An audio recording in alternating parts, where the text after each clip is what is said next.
Damos la bienvenida al abogado Vicente Solano. Él es catedrático universitario y experto en teoría política y derecho constitucional. Quisiéramos, doctor Solano, conocer su punto de vista sobre la situación que está viviendo el país. Situación con múltiples problemas que se han tenido en este año, agravada ahora por la crisis energética de Ecuador. Muy buenas tardes, querido Gustavo. Es un gusto escucharle y obviamente a todos quienes nos ven y nos escuchan por Radio Antena 1. Bien, la situación me parece que es bastante compleja. Realmente hay una multicrisis a nivel del país, porque tenemos evidentemente una crisis económica, sumado a ello obviamente una crisis política y ahora incluso obviamente la crisis energética. Entonces, en definitiva, ¿no? Incluso los cuencanos nos hemos levantado con la lamentable noticia de que hay escasez de combustible a nivel de la ciudad, lo que realmente nos complica muchísimo en las actividades diarias que tenemos las y los ecuatorianos, y específicamente también los cuencanos y azuayos. Es realmente una situación bastante calamitosa que, como decíamos, parece que no tiene una solución inmediata y que realmente yo creo que pone en discusión algunos elementos, no solamente las cuestiones de orden político, sino cuestiones de orden sistémico, ¿no? Me parece que toda la situación del estiaje y de lo que está pasando alrededor del mundo con las noticias que uno ha visto en las últimas semanas, en los últimos días, el día de ayer nomás la situación en Valencia, España, donde hay decenas de personas que han fallecido lamentablemente fruto de las inundaciones, lo que está pasando en el Sahara, nos pone en una discusión mucho más difícil, mucho más compleja sobre cuál debe ser la respuesta que debemos tener ante una crisis que, como digo, no solamente está a nivel político, económico, sino una crisis a nivel ambiental, ¿no? Me parece que ahí, evidentemente, ¿no? Se acentúa la necesidad de establecer en el discurso y en la narrativa política también, ¿no? Cómo debemos de enfrentar justamente la crisis, en este caso el cambio climático, ¿no? En Colombia se está reuniendo la COP16 y en los próximos días, en las próximas 2 semanas, tendremos aquí también la cumbre iberoamericana, donde en definitiva me parece que los esfuerzos que deben darse por parte de nuestras autoridades y de nuestros políticos es en buscar respuestas efectivas a manera internacional, no solamente local, y evidentemente también a nivel local, ¿no? Yo creo que muchos de los problemas que tenemos ahora también tienen que ver justamente con las consecuencias del irrespeto al medio ambiente y a la naturaleza. Creo que todo eso, además de las malas respuestas o de la falta de respuestas por parte de las autoridades gubernamentales, ¿no? Nos han puesto realmente en una situación bastante calamitosa a los ecuatorianos, ¿no? Se habla de que en el año 2023 hasta lo que va del año 2024, ¿no? Tenemos probablemente 100.000 personas que han salido del país, ¿no? Lo cual implica que hay una grave crisis también migratoria, ¿no? Justamente por la falta de oportunidades y, como decíamos, también por la Así es. falta de certeza a nivel del país. Lo que usted señala es muy correcto. Hay un problema regional, un problema continental y global. Pero es evidente que las consecuencias más fuertes las está sufriendo Ecuador. No solamente las consecuencias, sino esa indefensión, esa falta de recursos para enfrentarlas. Pues esta sequía está afectando en similar manera a varios países latinoamericanos y estos no sufren las drásticas consecuencias que estamos sufriendo aquí en Ecuador. Sí, en efecto, querido Gustavo, y creo que en la narrativa a nivel del gobierno se ha señalado de que sí hay un grave estiaje y un problema efectivamente con las lluvias y probablemente una de las sequías más grandes de los últimos años y de las últimas décadas. Sin embargo, hay que decirlo claramente, esto también está pasando en Colombia, está pasando en Perú, está pasando en otros países del nivel de Sudamérica y Latinoamérica, pero donde efectivamente tenemos graves problemas justamente de la posibilidad de generar energía eléctrica están en el Ecuador.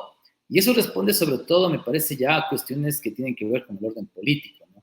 Con las políticas públicas desde el Estado y desde el gobierno justamente para responder, ¿no? De una manera afirmativa y para resolver los problemas justamente del país. Ahí es donde evidentemente yo creo que hay que ser críticos de la gestión de los gobiernos. No solamente hablamos del actual gobierno, sino de los anteriores gobiernos. Estamos pagando, así es, errores del pasado y también del presente.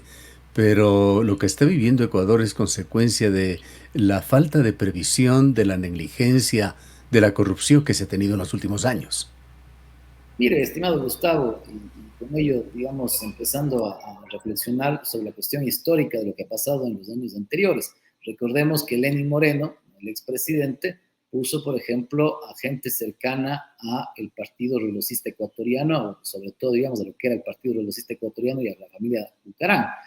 Y evidentemente tener la energía eléctrica en manos de, diríamos así, familias que generalmente han sido acuñadas con actos de corrupción, con delitos inclusive, me parece que implicó justamente la posibilidad de que las eléctricas no estén bien manejadas y efectivamente hayan actos de corrupción que deben ser investigados, pero además la negligencia justamente por parte de estos grupos, ¿no? Que básicamente, ¿no? Probablemente se embolsillaron muchos millones de dólares que no pudieron invertirse efectivamente en la posibilidad, ¿no? De garantizar el suministro de energía eléctrica, la generación de la energía eléctrica en el país.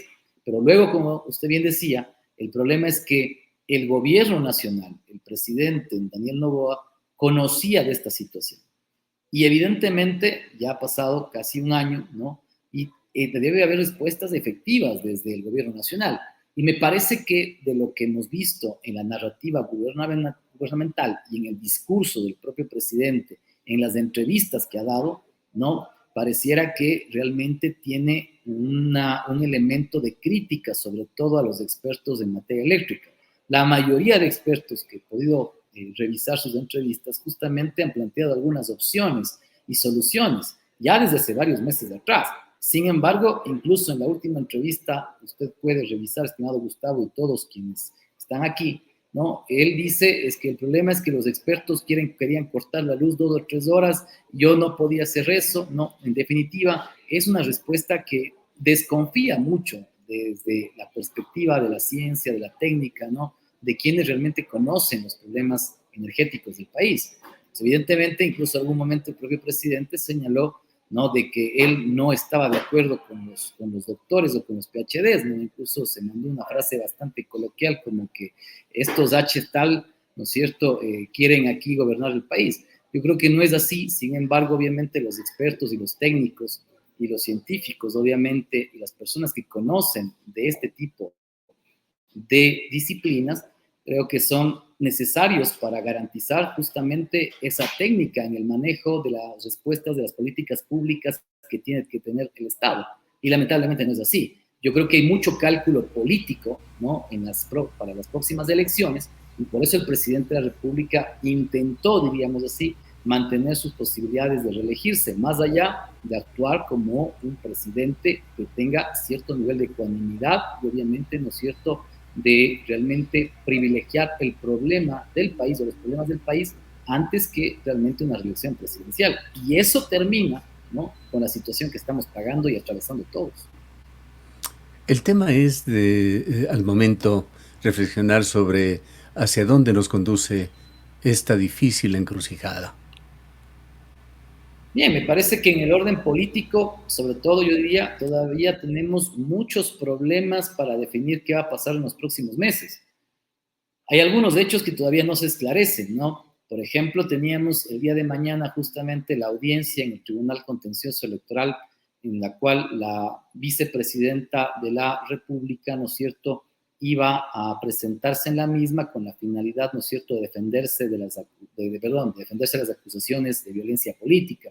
Y en definitiva, no sabemos todavía cuál será la situación de la vicepresidenta de la República en cuanto a si podrá o no asumir el cargo, más allá de que debería hacerlo, ¿no? Es una situación que yo creo que igualmente desestabiliza, diríamos así, ¿no es cierto?, el orden político y jurídico en el país, porque no sabemos qué va a pasar en enero, ¿no? Esa situación además, evidentemente, genera mucha incertidumbre, inseguridad jurídica a nivel del país. Luego tenemos, ¿no es cierto?, un proceso electoral en el cual tenemos 16 candidatos a presidente, de los cuales probablemente 3 o 4 sean los que, diríamos así, tienen reales posibilidades. Sin embargo, no tenemos obviamente una respuesta clara de esos candidatos y candidatas para superar, diríamos así, estos problemas del país. Yo creo que ahí, evidentemente, las elecciones nuevamente nos cifran en la disquisición sobre qué resolver o cuál es el problema más, diríamos así, emergente y urgente que tenemos que resolver a nivel del país. Sin embargo, las propuestas, muchas de ellas son propuestas, diríamos, bastante demagógicas, ¿no? En el sentido de que no hay una respuesta clara, programas claros efectivamente de cómo se va a dar respuesta a todos los problemas, pero sobre todo yo creo que a los dos problemas acuciantes que son justamente la generación de energía y el tema de la seguridad de mi país, ¿no? Y además, sumado a ello, yo diría también, ¿no es cierto?, la inseguridad propiamente del país, ¿no? Lamentablemente, inclusive con esta situación actual, ¿no? Y no es que la inseguridad ha minorado, la inseguridad ha crecido, ¿no?, a niveles que me parecen que son muy preocupantes. Lo que sí se puede ver también es que fruto de problemas más acuciantes de la energía eléctrica, probablemente no nos damos cuenta, pero en muchas ciudades del país y sobre todo de la costa, ¿no?, han incrementado algunos delitos hasta un nivel, yo diría, bastante preocupante, ¿no? Las extorsiones, los secuestros, que son a la orden del día. Entonces, me parece que frente a ello el panorama es bastante negativo y lamentablemente, digo, Gustavo, me parece que hay muy pocas opciones, diríamos así, electorales, que tienen realmente respuestas programáticas, no simplemente respuestas que quieren escuchar los ecuatorianos y ecuatorianas, pero que realmente probablemente van a quedar en lo mismo de lo que planteó el presidente de la República actual, ¿no? Analicemos un poquito el tema del medio ambiente, que es razón y consecuencia de lo que estamos viviendo. Doctor Solano, el presidente de la República, estuvo en la COP16, habló el día de ayer.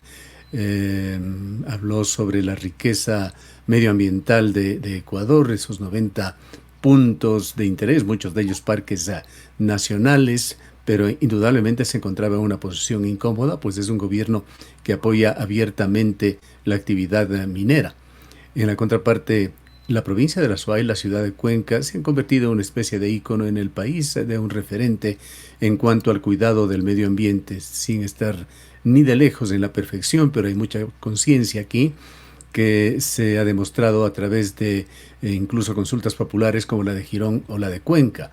Y se prepara nuevamente otra consulta popular antiminera en el cantón Santa Isabel. Justamente este día jueves 7 de noviembre habrá una asamblea general de este cantón para darle forma a esta consulta. ¿Qué reflexiones podemos y debemos hacer sobre el gobierno de Daniel Noboa, con sus políticas claramente promineras, con estas negociaciones que hace con Canadá, con abriendo capítulos incluso confidenciales, información clasificada sobre el tema? Estimado Gustavo, me parece que la línea, y no solamente del presidente Noboa, sino la línea política sobre los problemas en cuanto a la implementación, diríamos, de la minería en el país no es nueva, porque podría decir que casi la mayoría de los gobiernos probablemente del siglo XXI han puesto dentro de su agenda política el tema de la implementación de la minería, tanto a gran escala, ¿no?, inclusive, y en algunos casos inclusive años anteriores a cielo abierto, ¿no? Absolutamente cierto. Esto se ha visto como una opción para la época postpetrolera y se inició con enorme fuerza en el gobierno de Correa. Efectivamente, yo creo, por eso decía, no creo que haya una excepción en cuanto se ha convertido casi en una política de Estado, básicamente, el tema de la minería. Yo no quiero ser, en este sentido, decir que no debe haber minería. Yo creo que la minería en ciertos lugares, evidentemente, y con la protección que se necesita y con el respeto a la normativa se debe hacer.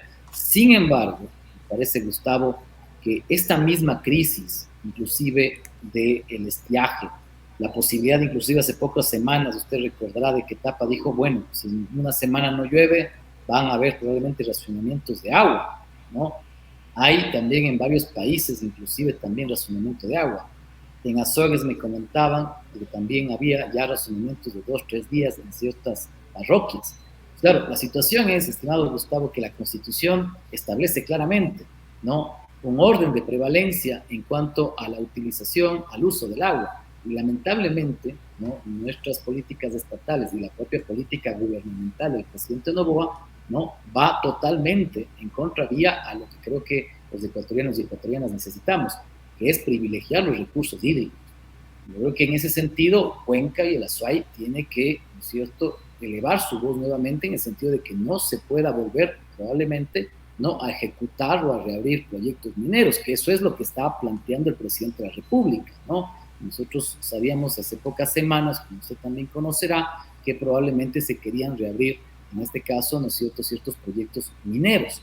Claro, yo creo que la ciudadanía azuaya y cuencana se ha pronunciado inclusive, ¿no es cierto?, en sendas consultas justamente ambientales, en el sentido de que no se debe hacer actividades extractivas, sobre actividades mineras, ¿no es cierto?, en las fuentes hídricas. Yo creo que en ese sentido está claro el mensaje de Cuenca y Azuay.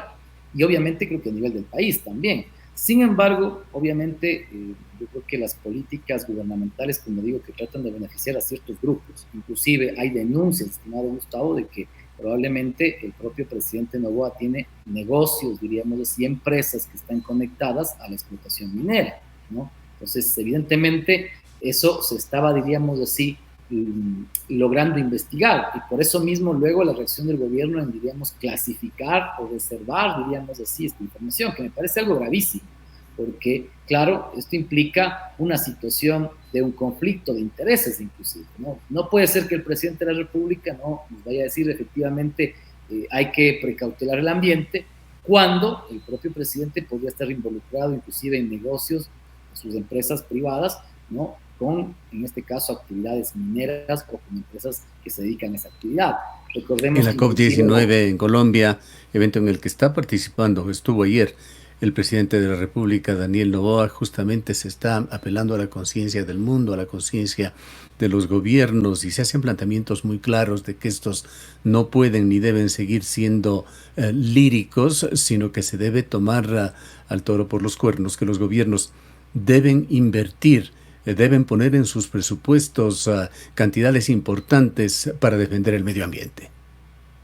estimado Gustavo, lamentablemente la narrativa de los presidentes de la República, no, y sin querer negar ningún tinte ideológico tampoco, pero recordemos hace pocos años que Trump negaba totalmente el cambio climático, el propio Milley ha discrepado de la cuestión del cambio climático, ¿no? Entonces, efectivamente, incluso esas narrativas, ¿no?, nos preocupa mucho porque en realidad vemos los efectos, vemos las consecuencias justamente del cambio climático, y creo que negarlo es una estrategia, diríamos, discursiva para señalar la posibilidad de seguir implementando este tipo de políticas de extractivistas que al final de cuentas van en contra de los derechos, primero, el derecho del ambiente, el medio ambiente que tenemos los seres humanos, pero también inclusive los derechos de la naturaleza. Recordemos, Gustavo, que nosotros en nuestra Constitución somos pioneros en haber establecido como sujeto de derechos a la Constitución, ¿no? Y evidentemente esa protección constitucional ha sido incluso desarrollada por la propia jurisprudencia de la Corte Constitucional. Entonces, yo creo que ahí, efectivamente,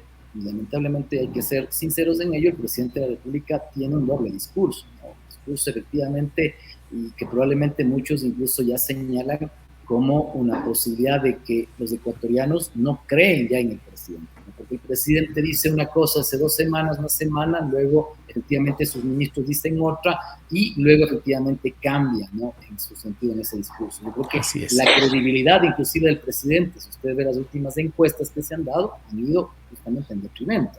A tal los niveles están muy bajos, así es. Exactamente, a tal punto incluso que su intención del voto en algunas encuestas ya está por debajo, ¿no es cierto?, de la candidata de la Revolución Ciudadana, y probablemente, ¿no es cierto?, en incremento, en cambio, del otro candidato, en este caso, ¿no es cierto?, de Chantopi, justamente, que podría estar por ahí. ¿Y es por qué? Porque justamente el discurso del presidente me parece que carece muchas de las veces de veracidad, ¿no? Y evidentemente ante eso, yo creo que lo que diga el presidente en la COP16 probablemente va a ser diferente a lo que puede señalar probablemente en la Cumbre Iberoamericana, o de lo que incluso haga en la práctica política, ¿no? Entonces yo creo que lamentablemente los ciudadanos nos estamos acostumbrando a que los políticos realmente nos ofrezcan, nos digan una cosa y hagan todo lo contrario, ¿no? Y lamentablemente eso, como digo, va en detrimento de la situación, sobre todo actual, ¿no?, que tiene el país en cuanto a cómo se encuentra el medio ambiente y los efectos del cambio climático.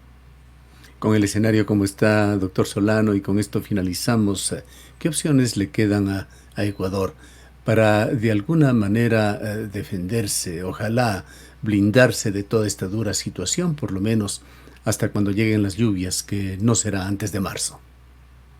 Bien, lo primero que yo diría es necesario que aunemos todos fuerzas en el sentido de respetar la Constitución. Por ahí se escuchan voces de reforma de la Constitución, de nueva Constitución. Yo creo que son voces totalmente erróneas.